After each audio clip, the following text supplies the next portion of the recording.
another thing that's been, talked about this previous week are, again, renewed calls for the Vice President to appear before the impeachment court. But again, she's not required to appear. So, sino mag-a-adjust?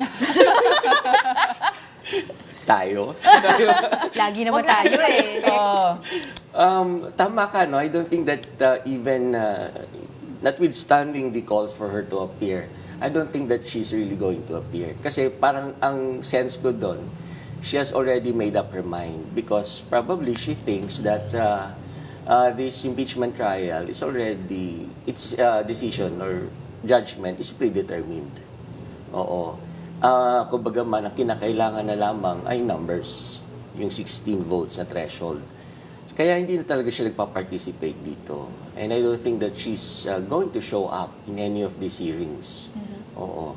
Unless, of course, merong sobrang malapit sa kanya na kaya there's a circumstance that would really necessitate her attendance. But also, the question of whether she will or won't is different from should she.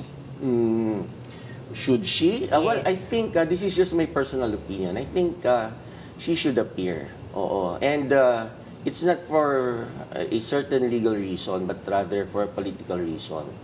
Kasi optics-wise, hindi siya maganda. Di ba? Meron tayo tanong kultura mga Pilipino na pag ikaw ay iniimbestigahan, ng isang tao iniimbestigahan, tapos ayaw niya mag-appear, the public perception goes this way. Parang guilty. Ayaw magpakita. Ba't ayaw sagutin? Ba't ayaw sagutin? Ayaw umattend ng mga hearings. So, just to dispel yung mga ganong klaseng beliefs, public perception, I think it's beneficial for her from the political vantage point to appear.